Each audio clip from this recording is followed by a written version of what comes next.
Hello dear friends, I am Vishnu Prabjot Kaur. Welcome all my dear viewers on E-Lab Practical Demonstration channel run by ISF College of Pharmacy Moga. We are here as a team of E-Lab Practical Demonstration. Here we also have with us Mr. Amandeep Singh who will perform the practical for all my viewers. Welcome all of you. Let's begin with today's practical.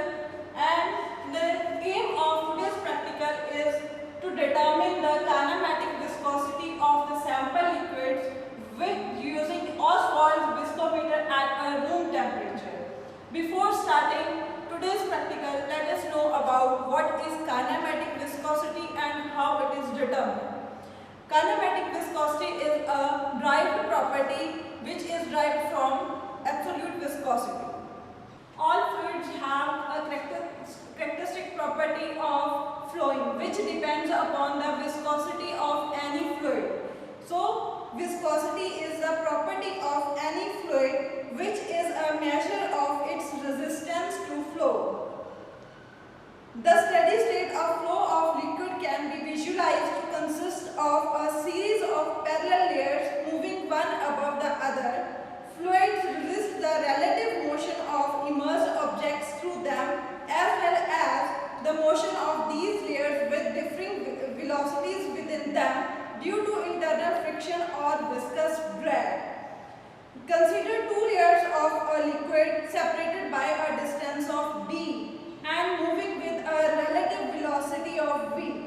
Then force per unit area F is required to maintain this velocity difference, which is given by F is equal to eta V upon d, where eta is called the coefficient of viscosity and is constant for a liquid. If d is equal to 1 cm and V is equal to 1 cm per second, then eta is equal to F. Hence, coefficient of viscosity is defined as the force per unit area required to maintain velocity difference of 1 unit in the fluid layers which are unit distance apart. This is the formula to calculate coefficient of viscosity, where F is the force required to maintain the velocity difference between two layers and eta coefficient of beta, and V is the velocity maintained between two layers and D is the difference between the two layers when any fluid is in flow. So, when these two factors are constant for a particular liquid, force becomes equal to the coefficient of viscosity. Then here we consider the force as coefficient of viscosity. When we calculate viscosity in the form of force required to maintain the distance of the velocity in two layers, that is to be known as absolute viscosity. From using that absolute viscosity, we can derive kinematic viscosity, which is calculated as here absolute viscosity divided by density gives us kinematic viscosity. So, this is the basis of our today's practical. After onwards, we will start our practical, which is having two steps. First step is to determine the density of the unknown sample. Second step is to determine the viscosity of unknown sample. Before initiating our today's practical, let me introduce you with the glassware and instruments which are used to determine the kinematic viscosity. This is the traditional Ostwald viscometer, which is used to measure the time required to flow a liquid from one point to second point. This is the specific gravity bottle, which is used to measure the density of any sample liquid.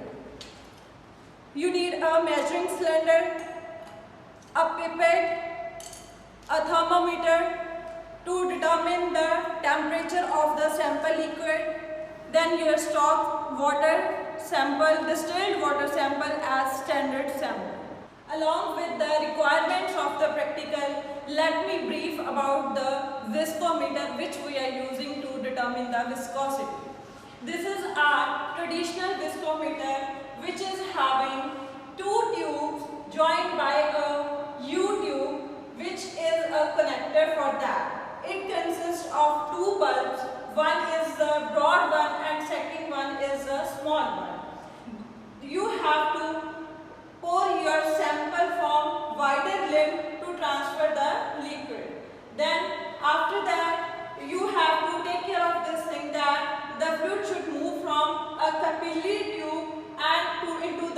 bulb 2, which is having two marks, mark A and mark B.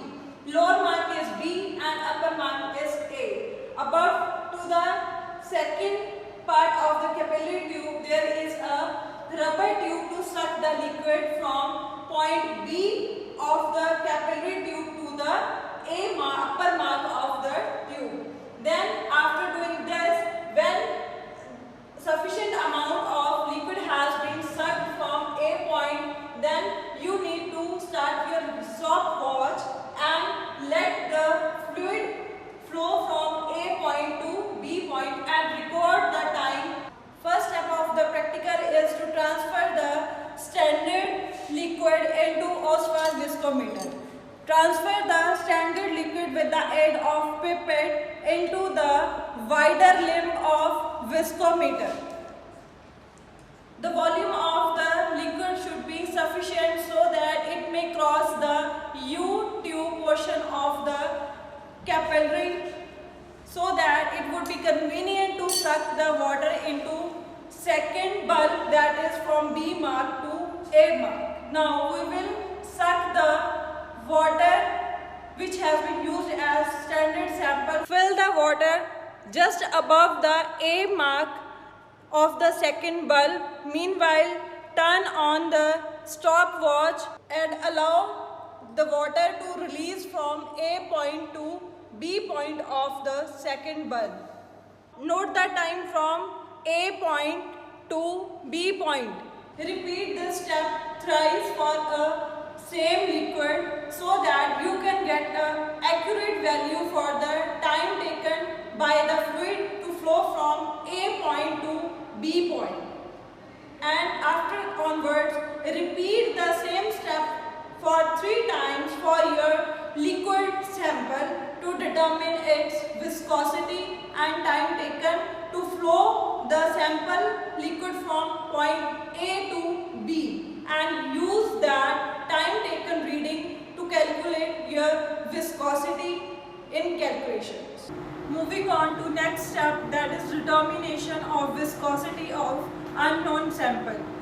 For that, we need to weigh specific gravity bottle first without any liquid. Then we have to weigh it for our standard sample, that is distilled water.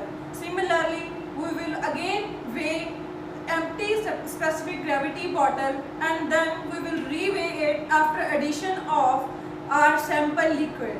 Now we will do it practically. Place the specific gravity bottle on weighing balance and note down the reading for weight of empty specific gravity bottle. Then weigh the specific gravity bottle with our standard sample, that is distilled water. Place the gravity bottle on weighing balance and note down the reading of the weight after addition of the distilled water. After that, repeat the weighing for our sample liquid. Here we are using glycerine as our sample, and place the filled specific gravity bottle on weighing balance and note down the reading for its weight. In similar way, repeat the weighing readings for both the samples, that is standard sample and our sample liquid, for 3 times to obtain an accurate reading. Observed readings are to be employed in the given formulas as we have done our practical in 2 steps. First one was to determine the density of the known and unknown sample. Both we have calculated mean time taken by both the sample and our standard liquid for flowing A to B point. So that we have to employ here to determine kinematic viscosity. Firstly, we will insert our observation into the formula. First of all, we weigh specific gravity bottle with empty, and that is to be considered designated as W1. Then after onwards, we calculated our weight of distilled water in our specific gravity bottle, that is to be designated as W2. After onwards, in same procedure, after washing the specific gravity bottle, we weighed the sample liquid weight along with the specific gravity bottle, and that has been designated as W3. After onwards, we need to calculate the density of the liquid. As we know, the formula for density of liquid is mass of liquid upon mass of equal volume of standard liquid, that we have used water.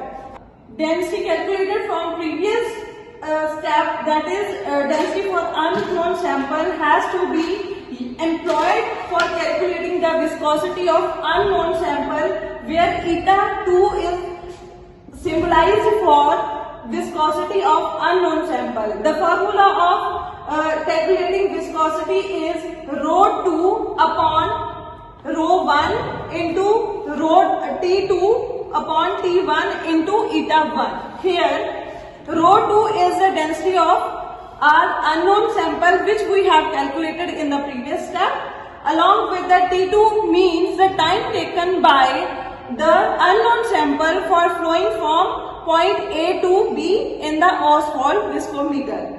In second, rho 1 designates the density of water, which is standard, and T1, which we calculated in the previous step, the time taken by water for flowing from point A to B, that has to be inserted over here. We know water has a standard viscosity at room temperature, that is 0.997 at room temperature. That has to be inserted in the formula, that will give us the viscosity of our unknown sample. What we have got here, that is our absolute viscosity, but we need to calculate the kinematic viscosity. To calculate kinematic viscosity, use the formula absolute viscosity divided by density, that I have already explained you in the starting of the practical. So that will give you the final kinematic viscosity of the unknown sample that we have calculated today. Significance of calculating kinematic viscosity is that in our formulations, in pharmaceutical as well as other formulations, we need to use the liquid ingredients. To use them in any formulation, we must know the flow rate and tendency, and what happens if we imply shear stress on the liquids, which affects the flow of viscosity. Shear stress means force, which gives the absolute viscosity. So all these factors are interlinked. So temperature also plays a crucial role in the viscosity of any liquid. Thank you. Thank you so much for watching our practical demo video. Thank you all my dear viewers. Hope you will like this video. Follow us for further practical demonstrations on ISF YouTube channel. If you have any query, then you can click the link given below, and hope you will enjoy the video. Thank you.